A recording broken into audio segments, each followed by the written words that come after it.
125-word pitch. Okay, let's try something in the middle, right? It's not an accident that Trump started going completely off the rails immediately after the end of the BRICS summit in Rio. In fact, the day after. Well, obviously, he doesn't know what BRICS is. And as extra confirmation, I'm going to quote him directly to all of you, our audience. Start quote. When I heard about this group from BRICS, so it's not BRICS, it's a group from BRICS. 6 countries, basically. So he doesn't even know how many countries are in BRICS or are BRICS partners, etc. I hit them very, very hard. And if they ever really form in a meaningful way, so BRICS is not formed yet, according to Trump. It will end very quickly, I'll tell you. They won't be gone very long. I don't think they'll even do it. Do it means what? De-dollarization is the only thing in his mind. They're virtually afraid to me. End quote. Well, I could rest my case now, but okay, let's get into some juicy details. Obviously, Trump didn't read the 137, 138 plus points BRICS Rio Declaration, which was issued in the first day in Rio. It was on it was issued on the second day of the summit, but very, very early, before the end. Summit was on a Sunday or a Monday. This was released on a Monday, which is basically BRICS telling the global South and the world at large, what are they doing? Essentially, working for a different system of international relations, geopolitically and geoeconomic, and away from total domination by Western institutions. This means this is not going to be Bretton Woods 2 or 3.0. This is post-Bretton Woods, essentially. And everyone with a brain in DC and around know what that means. Trump, somebody must have whispered a mantra of 3 or 4 words, and that's the only thing that registers in his mind, because as you know, he only registers sound bites and closed captions, very, very close, not more than 4 words and not more than 5 seconds. So somebody told Trump, this group is going to de-dollarize. And this is the only thing that his mind retained. So obviously, every time that he mentions BRICS, which he still doesn't know what it is, what it means, how many countries, you name it, nothing. Isn't Spain in BRICS, Pepe? Anyway, continue. Exactly. And by the way, Spain is in BRICS, and this is 6 countries, basically, to quote him again, right? Okay. It's de-dollarization. So obviously, because, as we all know, once again, and it's worth repeating, Trump doesn't read, period. And when I mean doesn't read, he doesn't read anything. If it's not a soundbite, if it's not a Fox News segment, forget it. He doesn't know anything exists, in fact. Can you imagine Trump trying to read something like this?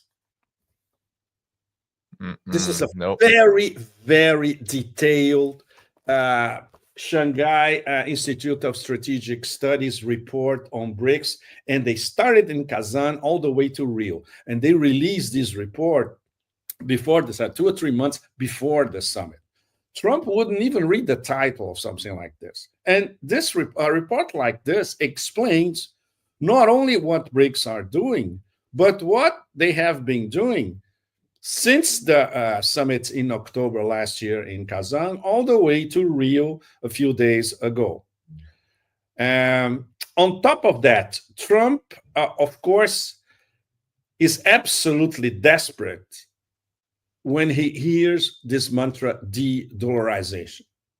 So what happened immediately after the BRICS in Rio? He unleashes or threatens to unleash 50% tariffs on all Brazilian exports to the United States. Very, very interesting.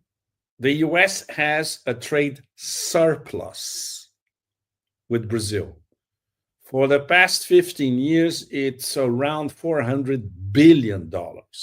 So this is not about US-Brazil trade. It's a completely different thing. This is an attack on Brazil and an attack on Brazil's domestic policy and trade policy as well. That's where the Bolsonaro drama steps in. By the way, while we were talking now, there is a very strong possibility that Bolsonaro may go to jail between today and tomorrow. This is how hard it gets. So when Trump launched this threat, precisely timed immediately after the end of the BRICS summit, which was overall a success, and many of us were not expecting it. The expectations were very, very low. But in the Brazilians are very, very good at pulling a surprise at the last minute. Very, very good. And this is exactly what they did in Rio. And especially because from the point of view of Lula, like I saw Lula in action at the BRICS Business Forum. I was right in front of him during the BRICS Business Forum day. And many of us, we understand Lula's body language and his acts. Just to give an example to all of you. He has the text of his speech enveloped in a fine red velvet container, let's put it this way. And he was doing back and forth with his aides. He did it at least 4 times. He was changing his speech on the go while he was waiting to get on stage to deliver the opening speech for the BRICS Business Day. Because he was listening to what was going on. He was receiving updates on his phone all the time. He was looking at his phone at the time. And then he delivered a brilliant speech. And you could see that at least 60 or 70% he was improvising. And he's brilliant when he does that. And to complement that, he had Anwar Ibrahim, the Prime Minister of Malaysia, immediately after him. Yeah. And the room was packed with businessmen from everywhere in the Global South, mostly Brazilians, but from all over the Global South. When Ibrahim started speaking, people were like, for them was the first time that they saw one of the best statesmen in Asia and in the world for that matter. And Ibrahim is a master of concision, sharpness, and excellent delivery. And Anwar Ibrahim explained to the room in a little over 5 minutes what BRICS is all about. So when you put these 2 speeches together, it was a masterpiece from 2 very, very good statesmen. And focusing especially on the geoeconomic aspects of BRICS. Nobody talked about de-dollarization. Very, very important. It was about doing business.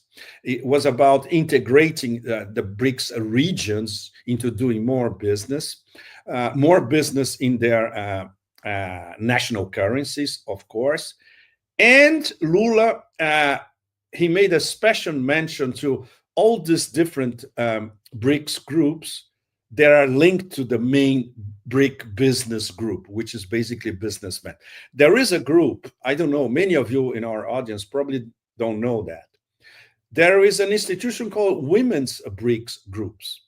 These are women-led companies all across the BRICS spectrum with their own projects, with their own sources of finance or looking for their sources of finance. So Lula made a mention specifically to all of them from every nation part of BRICS.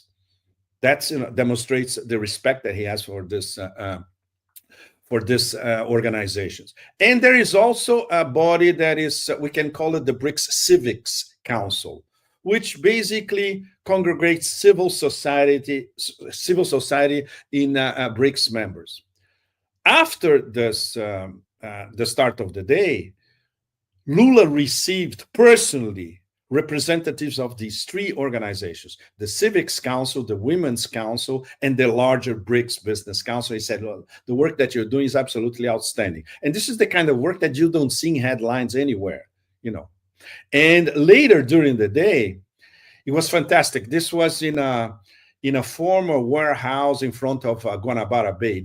Beautiful, absolutely beautiful setting. People were absolutely drooling, drinking excellent Brazilian coffee. And then I could meet many of them. I met, for instance, an extraordinary woman who's the head of the Egyptian chapter of the Women's BRICS Council. And they do grassroots work, but with the BRICS umbrella behind it, Very, very important. And on the BRICS Civics, the BRICS Civic Council, let's put it this way, they had 2 days of meetings, plus another meeting on the other side of the bay. We went to this one, and the result was a letter that was later delivered to, guess what? The leader of Cuba, Diaz-Canel. He was the first leader of a BRICS partner that received this letter. Was a discussion about media freedom around the world and a BRICS media interconnection to escape the domination of Western institutions or big tech. So all these things, of course, you don't see these things in Western media coverage, which was virtually zero. You don't see them in headlines anywhere because this is a lot of work done in the background. But the leaders know that this is working. Anwar Ibrahim knows very well about the work of all these organizations. And it's not an accident that he invited Lula to go to the ASEAN summit in Kuala Lumpur in Malaysia next October. Very, very important, because this is a synergy between the largest South American representative of BRICS and the largest economy in Latin America, for that matter, and Southeast Asia. And Lula can learn a lot about ASEAN integration on the spot. So all these things are immensely important in terms of how this integration is advancing, little by little, but sometimes leaps and bounds, in fact. Very, very important. So when you compare all this activity and auspicious interactions, for instance, we had outstanding conversations with some of the best Chinese academics that were visiting BRICS on the sidelines as well. We had a special debate at one of Rio's universities organized by the Beijing Club, which is a top-of-the-line think tank, which was more or less restarted only 2 years ago in Beijing with some of the best Chinese academics of all top universities, Tsinghua, Renmin, Fudan, you name it, And when you put this all together, this Xi Jinping style peoples-to-peoples exchanges, this is part of this gigantic study on BRICS pillars. One of the key BRICS pillars is increase these peoples-to-peoples contacts, not only in the business sphere, but in academia, in media, culturally, etc. So, just this small resume for all of you is to give an idea of how deep and how complex is this BRICS interaction. It's not only 10 heads of state sitting on a table for 2 days in Rio. No, it goes way beyond that. And with the partners around. And the fact that they discuss all that, plus the bigger picture of larger integration, geoeconomic and geopolitical. So you can imagine those very mediocre people around Trump not even beginning to understand the extent of this game. And of course, this is all reduced to this mantra of de-dollarization. And to come back to Trump's reaction, why Brazil? Very simple. Because it was identified by people around him as the weak link in BRICS to step up the hybrid war into a hardcore war against the BRICS as a whole. The war against Iran is part of a hot war front. Iran is a full member of BRICS. Very, very important. Brazil is not only a full member, but one of the founders of BRICS. But it's not the hot war front. It's the geoeconomic trade war against Brazil. And obviously with no background, no previous study, and relying on information, basically propaganda, relied to the Trump camp by one of Bolsonaro's sons, Eduardo. And basically, we can say that Eduardo forced Trump's hand to slap these actions, this tariffs against Brazil. The whole process could be considered a national treason. And because it's the Bolsonaro clan as a whole are being seen by the majority of the Brazilian population for the past 2 weeks or so as practicing national treason. So this is very, very serious because he has an overall umbrella in the BRICS sphere, but it's also direct American interference in the foreign policy and domestic policy of a third country, which happens to be one of the BRICS founders and members. So I think this is the short version of an extremely complicated process. For instance, just to give an idea, all of you guys, after the summit, I stayed in Brazil for a few extra days for a few conferences, 2 conferences, one in Rio, one in Sao Paulo, podcasts, etc. And the country was on fire after that. What Trump did was to unify Brazilians of all classes because they saw it as the American bombing of Iran. They saw it as a direct attack on Brazilian sovereignty. And that gave Lula exactly what he didn't have so far, or he was not exploiting it so far. His slogan, and the slogan is sovereignty, once again. And this slogan happens to be what drives Russia, China, and Iran especially, 3 of the top BRICS. And now is also moving Brazil. So, the blowback on Trump was immediate. And obviously, nobody in his among his advisors has an IQ over room temperature to even start to think about this would be possible, right, Daniel? True. Yeah, well, I actually wanted to we can play because Anwar Ibrahim's his speech at the BRICS summit was you have Anwar Ibrahim. Yeah, we can listen Brilliant. to just a bit of it. It is incredible, and it gets to exactly what you just said, Pepe. That de-dollarization is a trigger, and we've talked about on this show how there's this idea by the U.S., NATO, that they can cut the head off the snake, right? Russia, China, now increasingly Iran. That BRICS and multipolarity will just crumble and fall. But this speech should give pause to that. Here's what he said. It is a historic moment. For those of you who have been following the antecedents of history, we realize the attempt to save the voice of newly emerging economies and countries post-colonialism was by Sukarno of Indonesia, Chao En-lai of China, Jawaharlal Nehru of India, Nkrumah of Africa. It was a bold attempt to ensure that the voice of conscience, those struggling for freedom and justice, is heard. Not much success. It was a bold attempt. Then we have a non-aligned movement proceeding that. We have G77, still not achieving the desired results. Now, I salute you, President Lula, for having the courage to proceed with a clear vision, a clear commitment to voice the concerns, aspirations of the people, particularly of the Global South.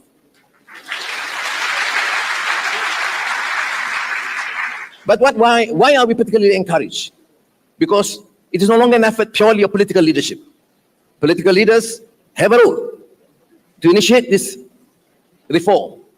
But what is spectacular in BRICS is because of the participation of the business community, the private sector, that would complement this effort and make sure that the voice of reason, the voice for justice, is heard and implemented together with the political leadership and the business community that we see today, women, youth, and the private sector. I salute you all for this.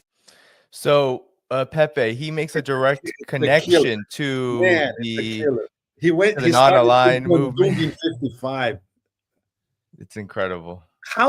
Where do you hear a global leader speaking about Bandung 55 openly in a major forum? And connecting, Pepe. And he said, with the non-aligned movement and what's happening now. It's brilliant. And economics and naming this is the Business Council meeting, the private sector aligned with a movement for justice in the global south, which generally doesn't jive together, but that's what BRICS countries, that's what these countries are attempting to do, a real kind of reigniting of the true aspirations of the anti-colonial movement. And I think that is what really gets Donald Trump and the rest of the ruling elites, if we call them, very, very, very scared and angry. The ruling classes in the US, they understand that. Absolutely. And that's why they are scared to death. Because now it's not the non-aligned movement, which was crushed by the US in the 60s and in the early 70s. It's not the G77. Nobody pays attention to the G77. Now you have the #1 economic power on the planet, the #1 nuclear and hypersonic power on the planet, some of the largest emerging markets on the planet altogether. And it's transcontinental. And it's really a representation of the global south. If you take the 10 full members of BRICS and the 10 partners and the 30-something who are in the queue waiting to be admitted, like yesterday, that's the real deal, finally. And they have a roadmap. It was very complicated to get to this final declaration in Rio. We learned that the Sherpas worked 24/7 the last few days, including the night before. And it was not because some idiots in the US were saying that Iran was blocking the declaration because the declaration was not strong enough on condemning Israel and the US. No, it was because they wanted to get the precise language that would not be confrontational when read by the Americans, but at the same time affirming unequivocally everything that they are doing geopolitically and geoeconomically. And when you read the declaration, it's very well thought of, it's very well organized, it's very detailed, and the language is not confrontational at all. But it's firm, which is many of us were not expecting it to be that firm. So in the end, it was great because to a large extent, okay, this is written by Sherpas, but it has to be approved by leaders. And the final approval in Rio was Lula's. So this reflects very much Lula's approach to BRICS, which may be, let's say, not seventh gear as Russia and China, but it's already fifth gear, which is pretty good considering the circumstances, So this was a major success. And even with the role of India, they sent a huge delegation to Rio. They had a special a state meeting. Modi had a state meeting with Lula afterwards. Modi was beaming, we're going to start a strategic relationship with Brazil. But this was not the most important thing. The most important thing was what the Chinese and the Russians had done in the background, leading to the summit. And this is something we discussed extensively with our Russian and Chinese friends in Rio. There was the second largest delegation in Rio was Russian. The Chinese were probably the third or fourth, but they sent their best academics. Very, very important. And they had a lot of sideline meetings as well. And one of the most important things, I would say that the crucial moment, very few people paid attention when it happened. There were 2 days of the NDB meeting. The NDB had a separate meeting from the summit, the New Development Bank, the BRICS Bank. It was sort of their annual meeting, right? And it took place in Rio, presided by Dilma Rousseff, former president of Brazil. On the end of the first day, when everybody probably have left the room, and this was replicated on the Business Council, the same thing. The Russian finance minister, Sulianov, he said something which was absolutely absolutely essential. He said, from now on, the NDB may, very important, may become the fundamental lender for projects and macro projects across the BRICS sphere. And then the keywords, bypassing SWIFT. That's the message. And this is something that I think, well, all of us were waiting to hear something like this, and especially everybody that followed the preparations for Kazan last year in Russia, and after from Kazan to Rio, like this Chinese report, right? He said it out loud specifically, and this was replicated the day after by Maxim Orekshin, which is I would say he's the #1 Putin direct economic advisor. There are three guys. He's one of those three, right? And at the end of the business council, Orekshin, he was with the Russian delegation. There were very few. We were around as well. So we were a small group of 10, 12 people. And he said exactly what had been said in public for the first time by the Russian finance ministers. So this is this was the Russian contribution, which the Russian way, very discreet, but setting the tone. You see, look, we are basically trying all these models in our BRICS lab, payment systems, forms of payment, digital, non-digitals, CBDC, BRICS, M-Bridge, going into BRICS Bridge, you name it. But the most important thing is trade in our own currencies. And when there's lending coming from the NDB, it has to be in our own currencies as well. This means, once again, bypassing SWIFT. So the ones with the brain in Washington, if they were tuned to it, they understood what Silvanov was saying. And that's the threat. You don't need to talk about de-dollarization when you're not practicing a de-dollarization. You're practicing ways toward de-dollarization. And then yesterday, Ryabkov, deputy foreign minister of Russia, who was the #1 Russian Sherpa for BRICS last year, he said once again, we are not going towards de-dollarization. What we're doing is increasing trade in our mutual currencies. So Ryabkov probably has to, if he's talking to the Americans, he has to repeat that day after day until, start getting into their heads, But this was very, very obvious from the discussions in Rio, from the discussions in the sideline, this, I would say, the top day of the pre-summit, which was the BRICS Business Council meeting, and afterwards, and what they are doing afterwards. And now, with this Trump avalanche against Brazil immediately after the summit in Rio, this is on the table, not on the physical table like in Rio, but over the phone.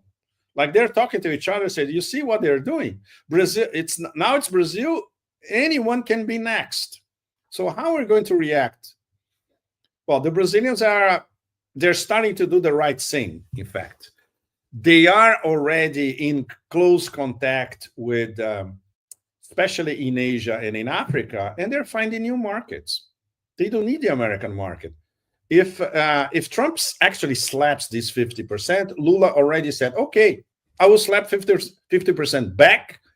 And this is under a reciprocity law, respecting the Brazilian constitution. And we are already looking for new partners. And everybody all around the global south, they are interested. Brazil sells stuff that everybody wants to buy. Steel, iron, planes, plane parts, coffee, soya beans, you name it. Everybody wants to buy that. They don't need to rely on the American market, which, by the way, if I'm not mistaken, is less than 2% of Brazil's foreign trade. It's not GDP. 1.8% of Brazil's GDP. That's not too much. So Brazil can find new partners all across the global south. So if Trump goes ahead, it will backfire. But the bigger picture, Danny and all of you, that's very, very serious, because it's no holds barred now. It's hot war, hybrid war, underground war, economic war, trade war, tariff war, you name it. Yeah. And this tells all of us the level of desperation in the American ruling classes. Trump is just a lowly messenger of these people. Yeah, that's a really good way to put it, Pepe. And many people are surmising, Pepe, that Trump's foreign policy is in large part being driven by more established members of this ruling class, like Lindsey Graham, for example. And he was recently on Fox News, and he outlined what basically what you wrote about in your recent article on this three-front war on BRICS. Here is Lindsey Graham's diatribe that spells this out. To recreate the former Soviet Union, the Russian Empire. He wants to take countries that are not his. In the mid-90s, Ukraine gave up 1,700 nuclear weapons with a promise that their sovereignty would be respected by Russia. Putin broke that promise. He's not going to stop until somebody makes him stop. So Trump has been tough on Iran, who is incredibly dangerous, but they're in a weakened state. And Putin, your turn is coming. You know, Donald Trump is the Scotty Scheffler of American politics and foreign diplomacy, and he's about to put a whooping on your ass. What's going to happen here is that Trump is going to impose tariffs on people that buy Russian oil. China, India, and Brazil, those three countries buy about 80% of cheap Russian oil. That's what keeps Putin's war machine going. So President Trump's going to put 100% tariff on all those countries, punishing them for helping Putin. So, Pepe, this is the outline, essentially, of this war on BRICS. So maybe you can correct the record here, because that is how Lindsey Graham, that's how a lot of the American ruling establishment looks at their war on BRICS. But how would you explain to the audience exactly what this is all about? Danny, I did this in another podcast, so I'll try to come up with something different for your podcast. First of all, this imbecile is not ruling class. He's paid by the ruling class. It's different. So he mouthed off what the ruling class tells him to do. Number one. Number two, this imbecile thinks that Brazil exports oil to the US. Well, I'll rest my case. It's total imbecility. He has no clue what he's talking about. And number two, Putin's empire, come on, read some history. Read the history of what's happening in Donbass since 2014 or even before. So it's pointless to give time and for imbeciles like that. You know, we're wasting our time. But that's a problem. And once again, I have to repeat that, because this idiot is an American senator and he speaks English. Everything that he speaks gets international promotion, and he goes in every bloody channel on the planet. If he was from Somalia or from Nigeria, this will never happen. So he's always lying, and he's always mouthing off stupidity. So that's it. Don't take him into consideration. First of all, because he's irrelevant. And in your article, Pepe, you do talk about the RIC and how this war on BRICS that the ruling classes are actually waging has these components to it, these three components against the RIC. Talk about each one if you can. Could you lay out exactly what the landscape actually is? Because as you just noted, imbeciles like Lindsey Graham, they do a lot of obfuscating of the reality. Well, you're being very diplomatic, Danny. Congratulations. I'm too old for this shit, so I'm not diplomatic anymore. Okay, RIC. Why I have been talking about RIC for months now, in fact. This is the original Primakov triangle, which was conceptualized by the late, great Russian foreign minister, Yevgeny Primakov, in the late 90s, when he qualified Russia, India, and China, RIC, as let's say, the future of international relations, in fact. Nowadays, we can talk about a revamped Primakov triangle. The RIC would contain Iran and not India for an enormous number of reasons. First of all, because India, they still don't know exactly where they are. And something that I heard from some of the top Chinese academics in Rio, we had deep discussions day after day about BRICS. And some of them were saying, maybe we should start thinking in terms of the other two I's in BRICS. So BRICS, according to our Chinese friends, should take into consideration much more Iran and Indonesia instead of India. So this new Primakov triangle would be a Primakov quartet, in fact, with both Iran and Indonesia, and Russia and China. Many of them were coming back to the same point, that the trust between India and China is broken. And the only possibility is if Russia steps in as mediator inside BRICS, inside the Shanghai Cooperation Organization, and inside multilateral organizations as a whole, to more or less get Xi and Modi on the same table so they can finally patch up. It's going to be very, very difficult. The only ones who can pull that off are the Russians.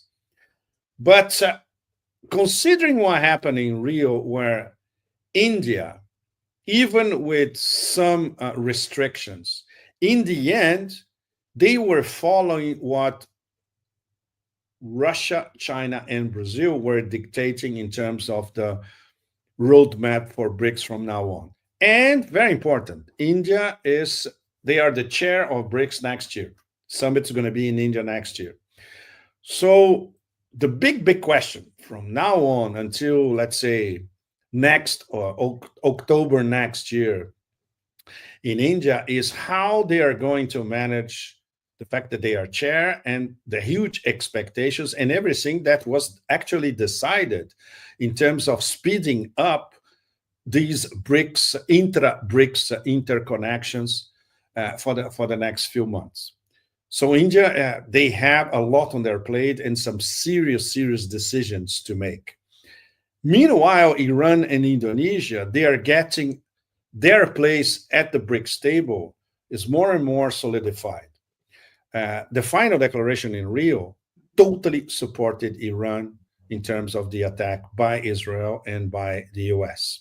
This was a consensus, and the language was unmistakable. It might have been stronger, but the Brazilians were arguing with the Iranians.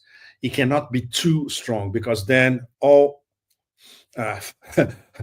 red alerts will start popping up in DC. So they found a solution, and the Iranians agreed in the end.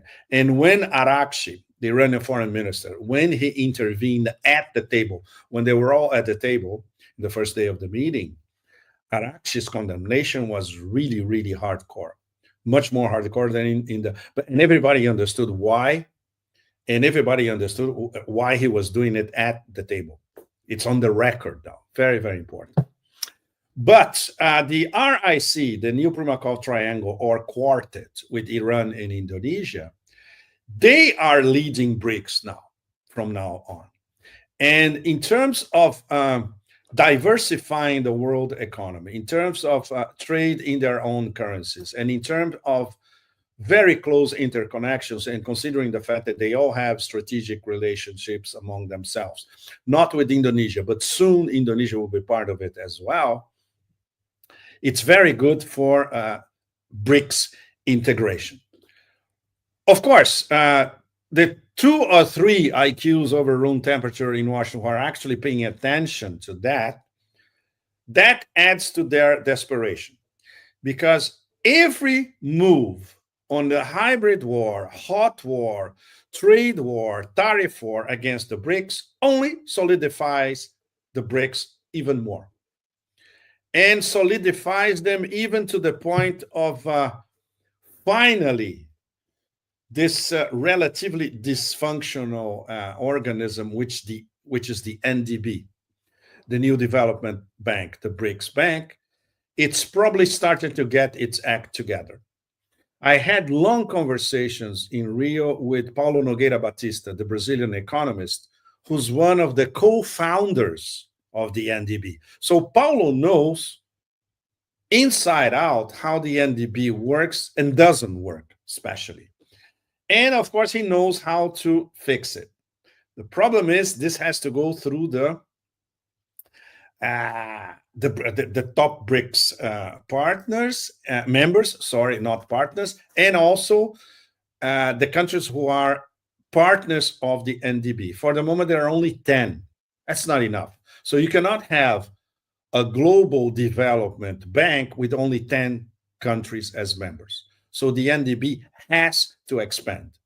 And as the NDB expand, they have to reform from the inside, meaning reform their statutes, which are linked to the US dollar. So if you have a Global South Development Bank issuing loans for development projects across the Global South, this cannot be tied to the US dollar. It's plainly obvious. But that's there's the rub. You have to start upgrading the bank from the get-go, from the inside, practically from scratch. But at least this process is ongoing already. So every time that I give an example to you, Danny, to all of you, I think you might be wondering, but it gets more and more complicated. Yes, it does. It does. But even as it gets more and more complicated in each node of the BRICS machine, you see that progress is ongoing in every area.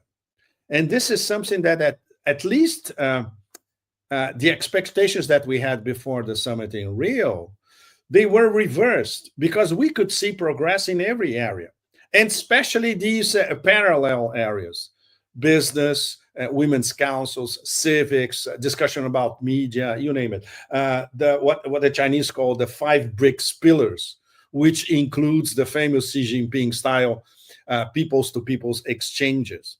And this is something we could see live in Rio, you know, the pulse of the Global South and people exchanging ideas, projects. Okay, let's look for sources of financing here, there, etc. So that's where the role of the NDB tends to grow from now on. And it will depend a lot on President Dilma Rousseff's I would say political capital. She's highly admired by Xi Jinping and by Putin at the same time. So now this has to transfer into actual policies. But it's going to be tough. Very, very tough.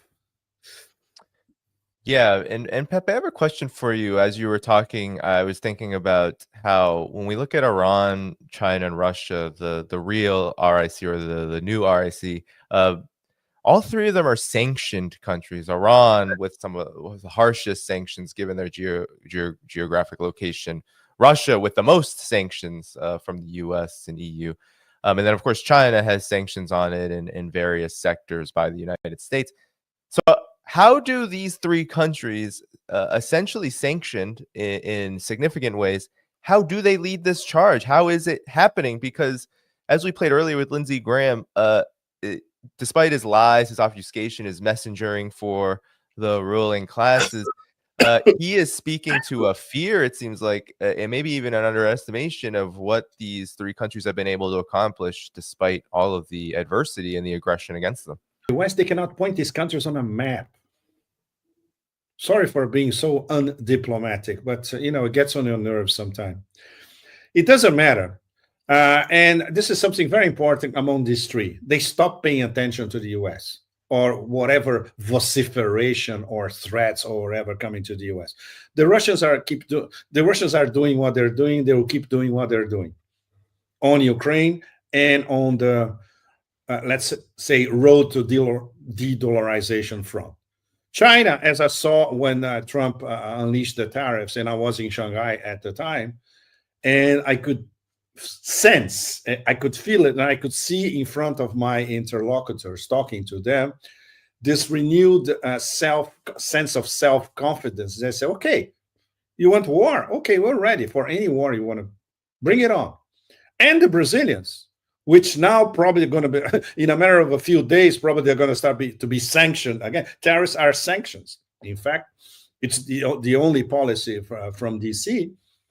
They are finding again a sense of national unity, which is something that had disappeared from Brazil, especially because Brazil is so polarized between Lula and what Lula represents, and Bolsonarismo, which is still very, very strong. And I had some crash course on how strong Bolsonarismo is still very, very powerful in Brazil. So the country is split. But now, with a foreign attack on Brazilian sovereignty, that's great. From the point of view of a country recovering its sovereignty, it's a gift. Trump has given Brazil a gift, in fact. So this is how you, as a BRICS nation on different levels, this is how you coordinate with the others. So soon we're going to have maybe 4 of the top BRICS under different kinds of sanctions and different kinds of hybrid, hot trade, tariff, geoeconomic, geopolitical war. And the others are learning, of course. And the partners are also learning. For instance, the Southeast Asians, which are a powerhouse in themselves, Indonesia as a full member, and Vietnam, Malaysia, and Thailand as partners, they are learning that sooner or later, the US can turn against them as well, especially when they know that their main trade partner is China for all ASEAN 10, and Russia has enormous soft power with ASEAN, and Russia is making inroads, geoeconomic inroads in ASEAN as well. So sooner or later, ASEAN is going to become a target. That's absolutely inevitable. It's the kind of conversation that I have with my Thai friends when I am in Thailand. Same thing. So this interaction, Brazil, Southeast Asia, soon at the ASEAN summit in Kuala Lumpur, will be essential as well. They will be learning from each other. And the role of Indonesia, which Indonesia is like the Brazil of Southeast Asia, the largest economy, significant, strategic, etc. Brazil and Indonesia, they are getting closer and closer as well because they see their similarities in different parts of the world. So the level of integration among all the major BRICS partners is fascinating to watch. It's something that is happening on an everyday basis. And now that they are virtually all of them under attack, directly and indirectly, once again, the high-speed rail will start picking up speed. Exactly. Pepe, what's so interesting too is how this, our